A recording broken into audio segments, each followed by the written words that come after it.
아,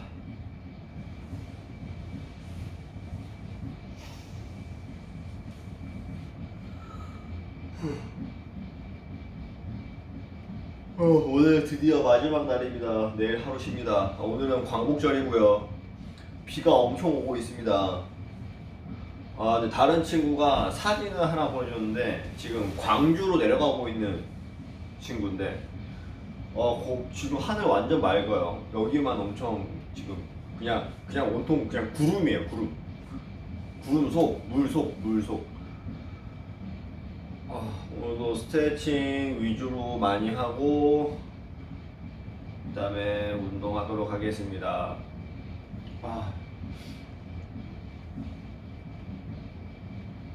People who were so upset in those Western states, do you see the power that they had? They complained. They were upset. Democrats and Republicans, people across the board, and they stopped the removal in those Western states. You do have the power.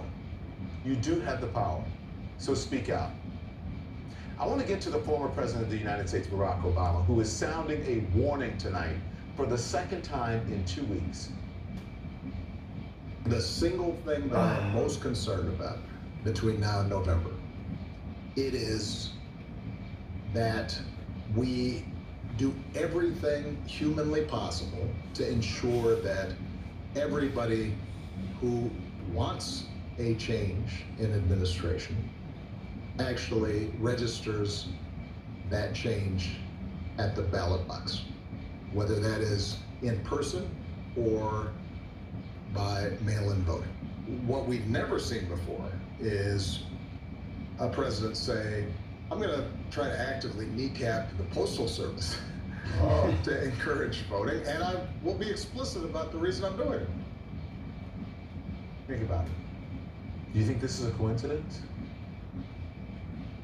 You know what President Obama is talking about. He's talking about what President Trump told us he said it right to our faces, that he is going to undermine the election through voter suppression. And he's going to block millions of mail-in ballots by starving the Postal Service of funding, the funding it needs to make sure it can process and deliver all of those ballots. They want $3.5 billion for something that'll turn out to be fraudulent. That's election money, basically. They want $3.5 billion for the mail-in votes, okay, universal mail-in ballots. They want $25 billion for the post office. Now they need that money in order to have the post office work so it can take all of these millions and millions of ballots. Now, if we don't make a deal, that means they don't get the money. That means they can't have universal mail-in voting. They just can't have it. He keeps pushing to the phony claim that voting by mail leads to massive fraud. I've said it over and over again, and I'll say it again. There is no evidence to support that claim. None. That's why he doesn't provide any evidence, because he doesn't have any. It does not exist. And by the way, okay, Trump and First Lady Melania Trump casting their votes in Tuesday's Florida primary by absentee ballots. That is hypocrisy, hypocrites. Voting by mail and absentee ballots, same thing in many states, same thing. Concern is growing tonight as documents reviewed by CNN reveal the dismantling of mail sorting machines. And there is an outcry what's going on with those mailboxes. Earlier I said that it was the second time that President Obama has addressed this in just 2 weeks. This was the first time. It was at Congressman John Lewis's funeral. We may no longer have to guess the number of jelly beans in a jar in order to cast a ballot. But even as we sit here, there are those in power who are doing their darndest to discourage people from voting by closing polling locations and targeting minorities and students with restrictive ID laws and attacking our voting rights with surgical precision, even undermining 미국 사람들은 이 기립박수를 되게 It's going to be 흔하게 하는 것 같아. mail-in ballots so people don't get sick. Everything he said there was exactly right. One big reason that this current president doesn't really care for the former president because he's smart and because he is warning you about what's going on. He is telling you the truth. I'm talking about President Obama. He's not giving you an alternative reality or alternative facts. He is telling you the truth. Voter suppression. He is sounding the alarm. Listen to him. But Republicans on Capitol Hill, cowards when it comes to standing up to this current president. But at least, as has been the case in recent history, Republican Senator Mitt Romney of Utah, you'll remember, ran for president himself, lost to President Obama, dealt with that loss graciously and without trying to interfere with the will of the people. He has the courage to express his concern that our democracy is at stake if our elections are not free and fair. It is essential, in my view, for a nation which is the leading nation of democratic nations in the world, the leader of the free world, 너무 has to show 졸립니다. that elections can be held in a free and fair manner. And we should make every effort to assure that people who want to vote get the chance to vote. And that's more important even than the outcome of the vote. We have got to preserve the principle of democracy, or the trend we're on is going to continue to get worse. In these times, you have to thank people like Senator Romney. Thank you, Senator Romney. You have to thank people like the former President Barack Obama. Thank you, President Obama. Thank you for telling the truth. Thank you for standing up. Thank you for having class and dignity, for leveling with the American people, for understanding the seriousness of taking an oath in the Oval Office, respecting it, and respecting the American people. Thank you, Senator Romney. Thank you, President Obama. So I have these questions for President Trump. These are my questions, and you should ask them of him and yourself, okay? Think about this. If you have made America great again, President Trump, and you want to keep America great, why wouldn't you want to make it easy for people to vote for you? If it is so great, if what you have done is so great, wouldn't everybody want to vote for you? Why wouldn't you want to make it easy for Americans to vote for you? Right? They're going to vote for you. If they love you so much and what you've done, they vote for you, right? Shouldn't you be sending people stamps? Or you should be sending voter registration or mail-in voting ballots with free postage on them if you've made America great so much. You should be sending people stamps so that they can prove how much they love you, their favorite president. Well, shouldn't that be the way it should be? If I know someone loves me, they're going to vote for me, please, here's the vote, here's the ballot. Go, vote. Not restricting people. Or maybe it is this, President, what you are so afraid of that people may not do it. Clearly, he is afraid that he will lose the election if he doesn't suppress mail-in ballots. Is that what you're afraid of? Oh. We are not stupid. The American people aren't stupid. American people like to be able to get their mail and to send it out. They like the Postal Service to work properly, as it has worked over the years. Not perfect, but it has worked for the most part for everyone. It's part of what we enjoy, what we expect. The privilege of being an American is to have a postal service that is robust, that we can rely on and count on, especially in times like this when we have a pandemic going on and not everyone wants to leave their homes, which officials and scientists are telling you, many people, not to do. Stay at home, to self-distance, to quarantine. But yet, you don't want people to have the right to vote. Think about it. Are you afraid of losing? And then there's this. At his briefing today, President Trump was asked about Kamala Harris being chosen by Joe Biden as his running mate. Specifically, does he have a problem with a strong woman of color being on a national presidential ticket? He said he doesn't. But this is my former colleague who used to work here, Carrie Phillips. She was my co-anchor, as a matter of fact. She will ask the tough questions, let me tell you, and she did today. But why is he using, if he's not afraid, sexist and racist language about her? Extraordinarily nasty, the meanest,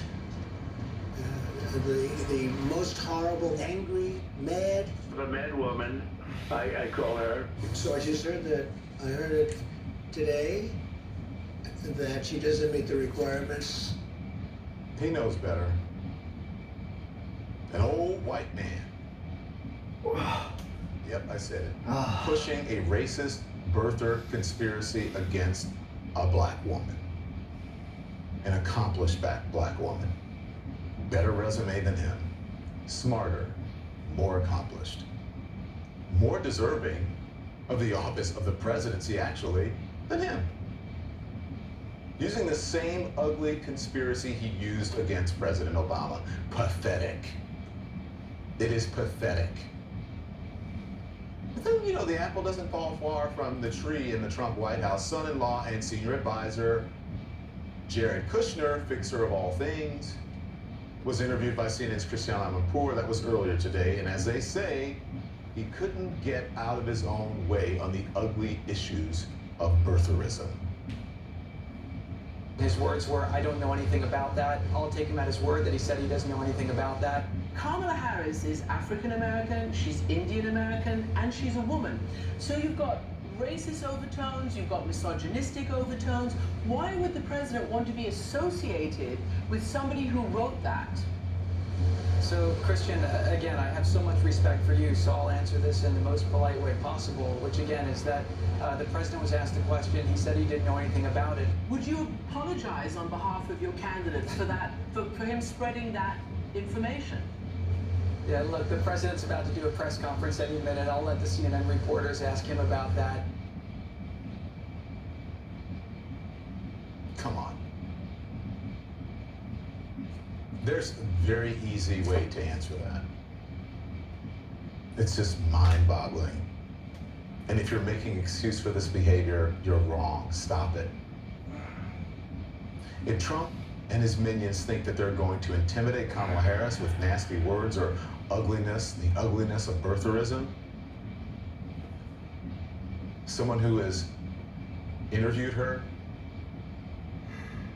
in person, debate, town hall, I'm going to advise you, fasten your seatbelts. Joe Biden had the audacity to choose a black woman to be his running mate.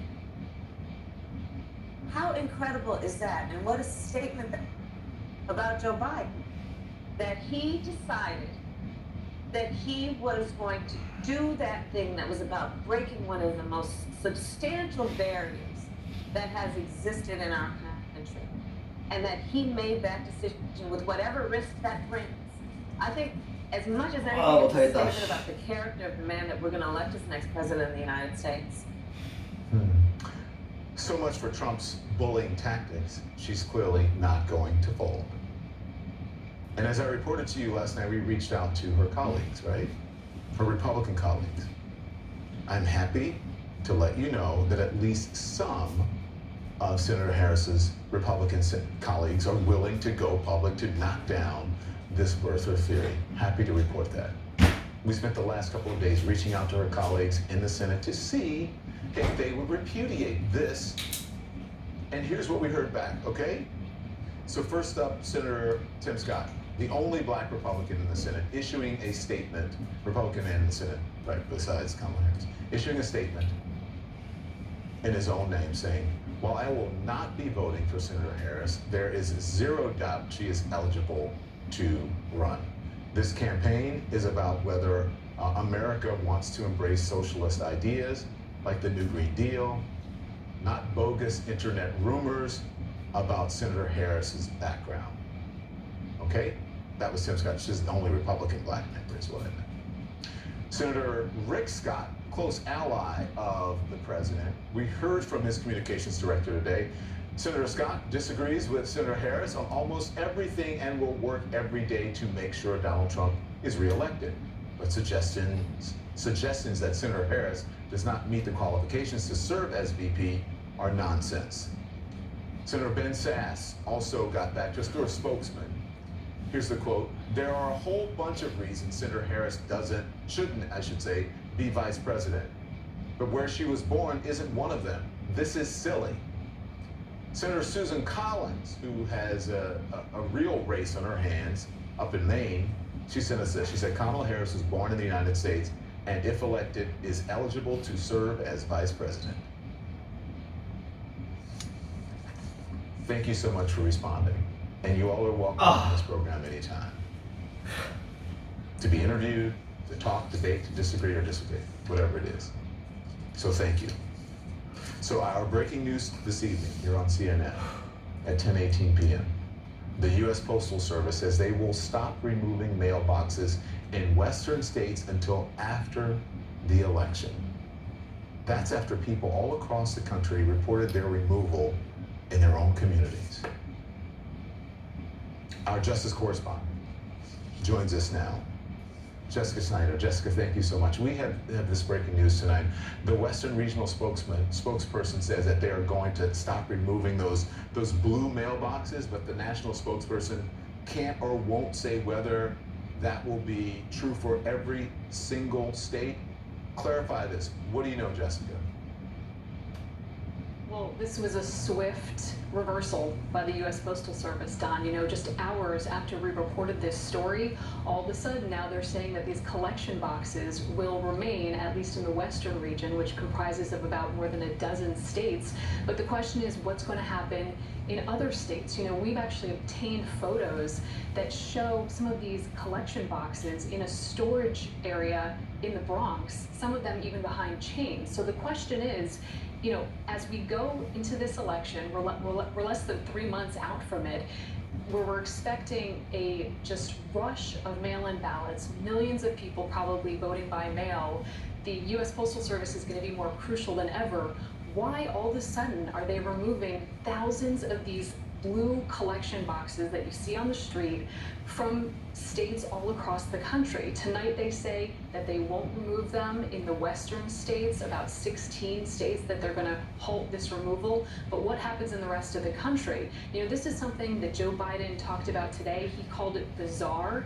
Senator Ron Wyden of Oregon, one of the states affected, called it downright voter suppression. So it appears, Don, that at this late hour on a Friday night, when all of this criticism and question has been mounting, now the Postal Service is suddenly reversing course, at least when it pertains to these western states. But we're not sure yet what happens in the rest of the country. Now, the USPS had sort of dismissed this as this was routine. We often take out these letter carrier mailboxes off the streets and reallocate them, but from what we've seen, they've just been taken off the streets and not reallocated. So that's the big question here, is what's happening to them, and why are they doing this so close to the election, Don? There are people who work within the Postal Service. I've seen them interviewed on other networks and in other press locations and newspapers and so on, and they don't believe that this is a cost-saving measure. They fear that something else is going on, and they feel that the will of the American people, the right, I should say, of the American people for a free and fair election, that it is being interfered with. I'm wondering, Jessica, what more do you know about this warning to states from the Postal Service that they can't guarantee their ballots would get there in time to be counted? What do you know about that? Yeah, so there are two things going on here. You talk about those cost-cutting measures, Don.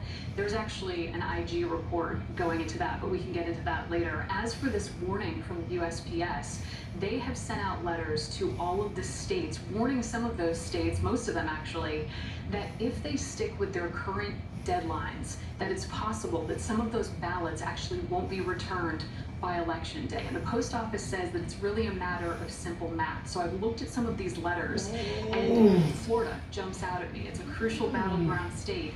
And the way the USPS puts it is that they say, look, Florida, they sent this to the Secretary of State in Florida, and they said, your current rules say that voters can request these mail-in ballots up to 10 days before the election. But when you do the math here, that's problematic. 10 days before the election, well, when it's requested, it actually has to get out to that voter. First-class mail takes between 3 and 5 days. The voter gets the ballot and then has to send it back. That takes another 3 to 5 days. So it is likely that it won't get back to the proper election officials by election day. So that's exactly what the USPS is warning here in this letter that has gone out to all the states. Down some of the states, they have already changed some of their deadlines. Pennsylvania, for example, they've asked the Supreme Court in their state if they can still count ballots 3 days after election day. That would allow for some of that lag in the counting and in the mail delivery. So, you know, I think voters should be prepared here, or the American public should be prepared that this will not be likely an election night. This will likely be an election week, if not an election month. It is going to take a while to get these ballots back and then, of course, get counted done. And for those of us who were here for Hanging Chads, we are not looking forward to that. Thank you, Jessica. I really appreciate that. Hey, listen, when they say it's rigged, maybe they know something we don't. More in our breaking news tonight. Senator John Tester's been calling for the removal of boxes to stop, demanding answers from the new Postmaster General, a big-time Trump donor. He joins me next. What are Republicans doing where you are so scared of people voting that you are now willing to undermine what is part of the basic infrastructure of American life?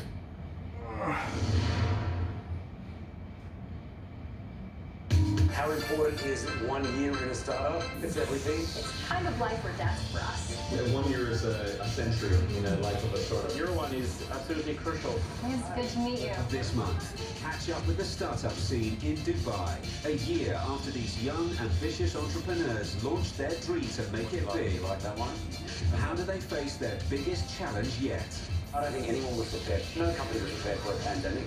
Follow that startup tonight on CNN.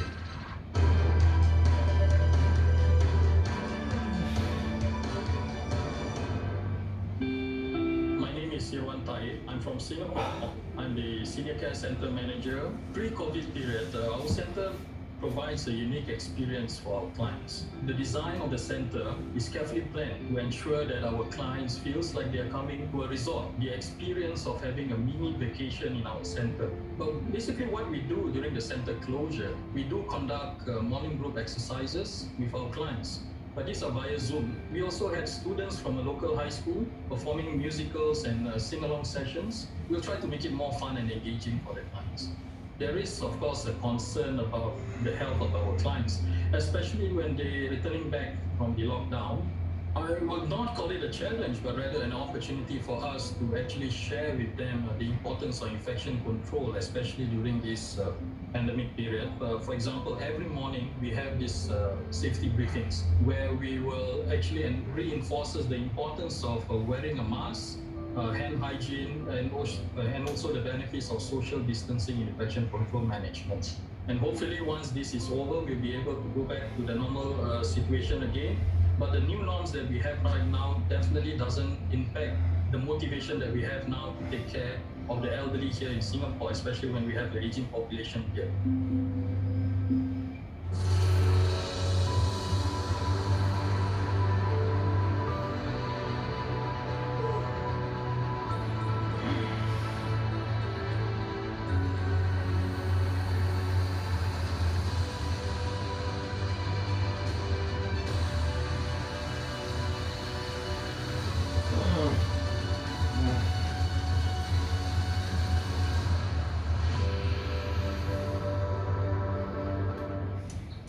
What you doing? Oh, just seeing if I can find it. Find what? The planet you live on. Okay. Well, the lens cap's on, so. Coronavirus is affecting the entire country, the world. Are we ready? In the beginning of outbreaks like this, nobody knows what's happening. We're determined to keep reporting the story That's that good, because that seems to be what worries me now, because we're ready for it. These are the moments where our humanity really does shine through. That's the hardest part. It's heart-wrenching. Dr. Sanjay Gupta, CNN. All new Inside Africa. Unlocking the mysteries behind the continent you thought you knew.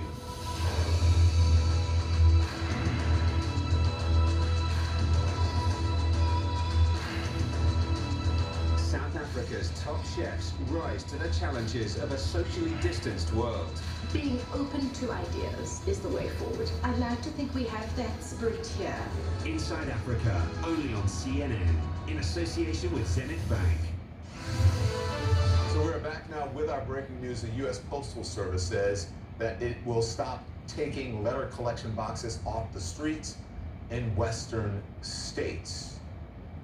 So if this was something normal, why would they stop it after the outrage if it was so normal? Think about that if you're making excuses about it.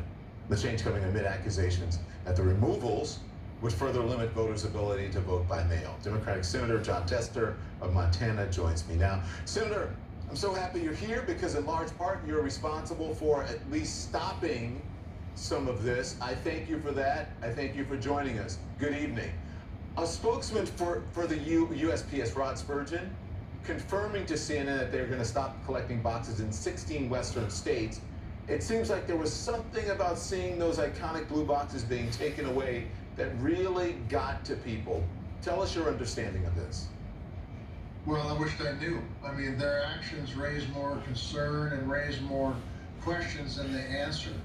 And quite frankly, I guess it's just a pattern that's happened since Postmaster DeJoy became Postmaster. They're trying to destroy the postal system. There's no doubt about it.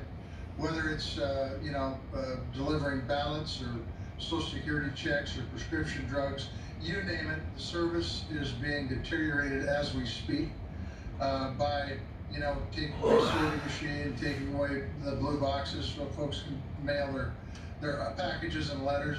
I don't get it myself, Don. I will tell you that the Postal Service is really important to this country as a whole, and it's really, really important in rural America. And this Postmaster and the President of the United States obviously doesn't get that. Senator, please help us out with this if you know something. Why is it only western states? Do you think that they're going to stop it everywhere, and will they put any of them back? What do you know? Do you know anything? All I know is that they were removing boxes. I raised a stink about it, and now they quit it. And not only quit it in Montana, my understanding is they've quit it all over the United States, whether it's in western states or anywhere else. That's what I know about it. Why they did it, I don't have a clue, other than it just fits a pattern of trying to diminish the Postal Service's service. And quite frankly, that's not acceptable. And for Postmaster DeJoy to do this kind of stuff, it's just a pattern. This has happened. The removal of sorting machines has happened. I've got neighbors that aren't getting prescription drugs on a timely basis. You can bet it's the same thing for Social Security checks. It'll be the same thing for ballots. And maybe that's what it's about, Don. Maybe it's about trying to screw up the election. I don't know. But the bottom line is the Postal Service is important. We need to have it there not only for the election, but for everything else that matters, particularly in rural America. I like the sound of your clock. So listen, you had complained. I want to go on a little bit more about what you're saying, because you complained to the new Postmaster General demanding answers to why the Postal Service has started reducing post office operation hours, removing mail sorting equipment, and the issue of these mailboxes. What do you think is behind it? I mean, you said you think it's the election, but what do you think? Can you dig deeper into that for me? Well, I mean, look, since I've been in the Senate now for a couple terms, and when I first got there were people that thought the Postal Service should go the way of the Pony Express. But the fact of the matter is the Postal Service is important. The President got up yesterday, or maybe it was today, and said, look, I don't want the Postal Service to be able to deliver ballots because I don't think that's the right thing to do. That's a problem. And I'm going to tell you that I don't know what his calculus is in all this, but I don't think it's going to work in rural America. I think people understand, my neighbors understand, that the Postal Service is something that's really important. And rural free delivery mail is really important. And so for him to do this stuff makes no sense to me. And as I said, the Postmaster General's actions for the last 2 months have raised more questions than they've provided answers. But in the end, it is pretty obvious that what they want is a postal service that doesn't work. And that doesn't work for this country. And I'm going to continue to hoot and holler and do everything I can to make sure that the Postal Service delivers the mail on time in a timely manner. They've been a stalwart in this country. It's listed in the Constitution. And they've checked on people, not only delivered mail, but checked on people when they've been sick.